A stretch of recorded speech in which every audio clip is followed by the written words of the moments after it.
Remember the story of the Israelites being enslaved in Egypt for 400 years? What if I told you it was one person's fault?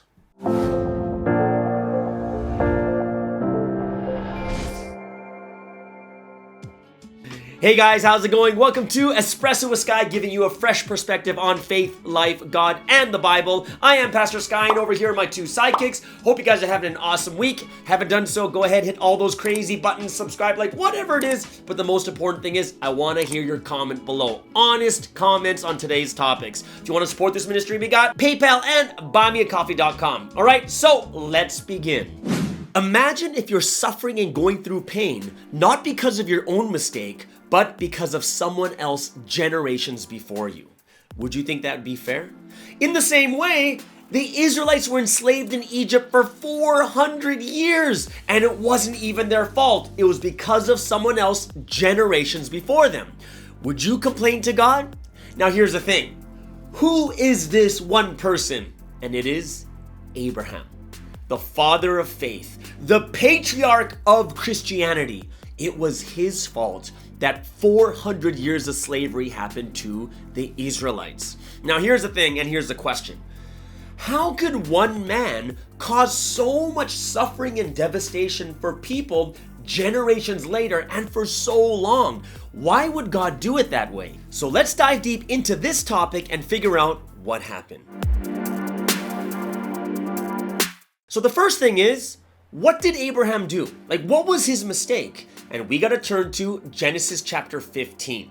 And in this story, it begins with God telling Abraham, this is what's going to happen. You're going to have a son, and you're going to have more descendants in the stars in the sky. And then on top of that, I'm going to give you possession of the land I promised, right? And Abraham's like, okay, I believe in the son part, but the land? How do I know that I'm actually going to take possession of this land? And God says, let's make a covenant.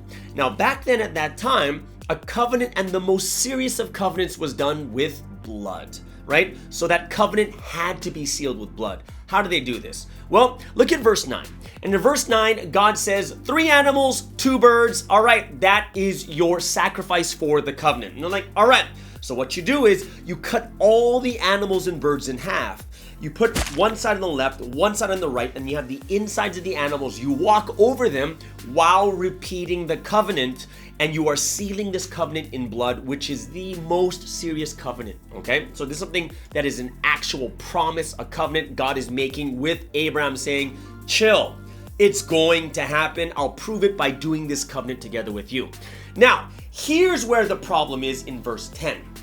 In verse 10, it says that Abraham cut all the animals, but he didn't cut the birds in half, which means it wasn't a perfect covenant. It wasn't done completely.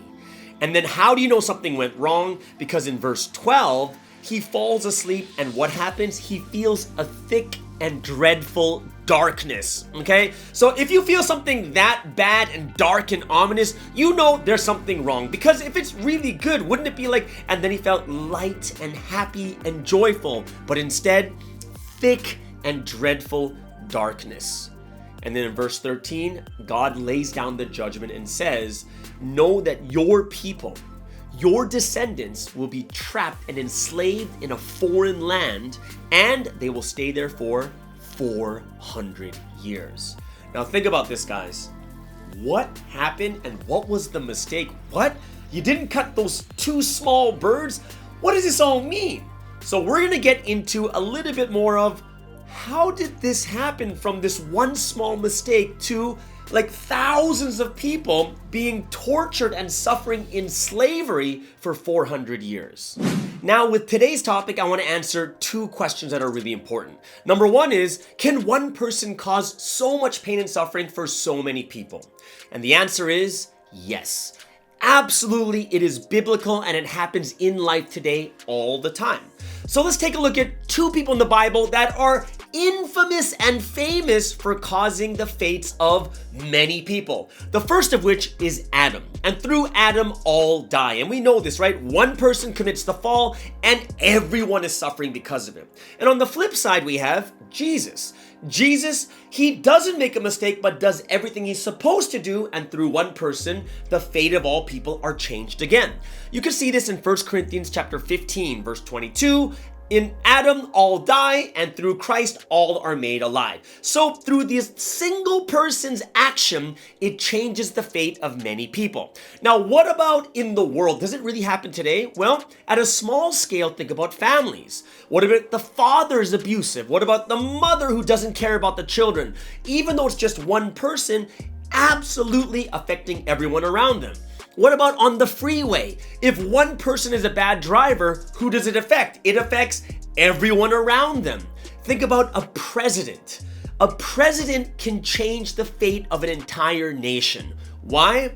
It's all about what position they hold is how many people they affect. If they're a president of a nation, they affect the nation. If they are the head of the household, they affect the entire household. So when we think about this, well, what was Adam's mission? He was the first of the history of the religion of God. And because of him, whatever he started out with, everyone followed.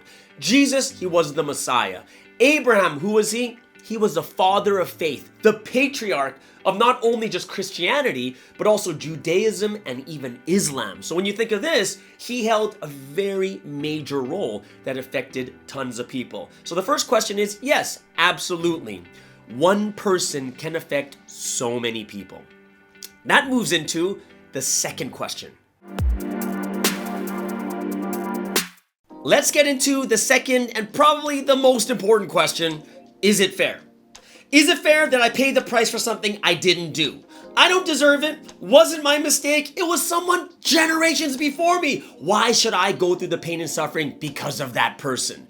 And that is a common thought that we all think about. On top of it, it wasn't even a big mistake. Like all the big animals he cut in half, and like it was these two small birds, right? The small birds. Does the punishment fit the crime? It doesn't seem big enough to warrant 400 years of slavery and suffering. Is it fair? So we think to ourselves, it's unfair to get what you don't deserve. I didn't make the mistake. I didn't cause the debt, so why should I pay for it? It's not even mine. But I'm going to show you an example that will prove that this thinking is actually faulty and it is a contradiction in your life. And we're like, really? Let's start with the example. First, what happens is your parents, they leave you an inheritance, right? But let's just say instead of an inheritance, they leave you debt. They leave you like $100,000, $1 million in debt. What would you say? Would you be like, oh, you know what? I should pay this because they're my parents? Or would you complain and say, no, it's not fair. Why would they put the debt all onto me? I'm not the one that made the debt. What would you honestly do? Would you complain or would you accept it? And in most cases, we'd all complain and say we don't deserve it. And it fits with our mind. But here's where the contradiction comes in. What if your parents leave you $10 million in inheritance? Question, would you take it? And the answer is absolutely. Oh, I'm so thankful to my parents. They left me $10 million in inheritance. Oh, I'm so thankful. But why is this a contradiction? Because it brings us back to the original question. Is it fair you get what you don't deserve? Question, do you deserve the 10 million? Have you done anything to earn it? Do you deserve it? Have you done anything for it? And the answer is no, your parents did. So the fact that you would take what you don't deserve, but yet you will reject the things that are bad is your contradiction. If we really believe you shouldn't take, right, it's unfair to take what you don't deserve, then you shouldn't even take the inheritance. But guess what? We would all take the 10 million and we would all complain about the $100,000 in debt. That's the contradiction we have. You see, when God gave this principle of inheritance, it wasn't a principle of only good passes on. What God said was, we have our choices we make, and guess what? Whatever you do, you leave it behind to the next generation, which means regardless of whether it's blessing or curse, both things are passed on. And that is fair.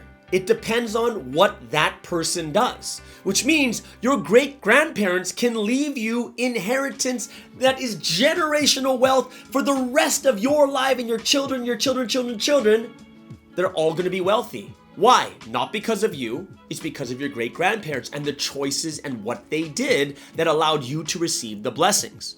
But on the flip side, they can make terrible choices that wipe out the family fortune and everyone is poor. It's not your fault, it comes from generations before.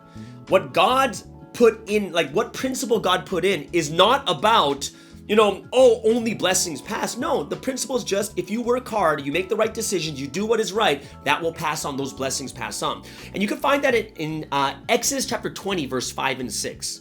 And it basically says, yes, we will be punished. We will be punished for the sins of each generation up to 3 to 4 generations, right? But in verse 6 it says, but you can be blessed for 1,000 generations.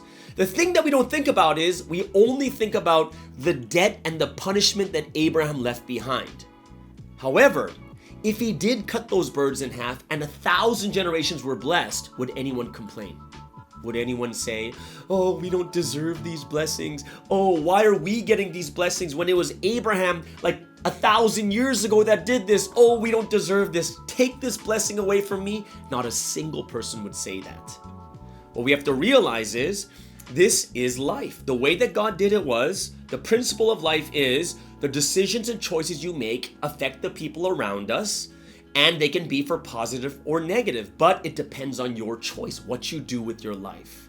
You can, in terms of financially, give an inheritance to your children, or you can give debt or something very negative. What we need to realize, is it fair? And the answer is absolutely. It is fair. Because for us too, even if we get the inheritance, we could spend it all and cause trouble, pain, and suffering for our children too. It's not their fault, it's our fault. And when we realize that we're all connected, every generation, generations upon generations, we need to realize we, especially as people of faith, cannot lower the standard of how we live, but we have to raise the level so the next generations get better and better and better. What God is saying is we have a responsibility to pass blessings on to the next generations. And regardless of what we receive, we have to change it into blessings constantly. All right, guys? I hope you guys understood today's topic. It made you think a lot more deeper about your thinking, your thoughts, but also how God works and how everything is actually fair. All right? I hope you guys enjoyed this topic. Have a wonderful week. We'll see you guys again on Espresso with Sky. I am Pastor Sky, and these are my two sidekicks. All right? See you guys again. Bye-bye.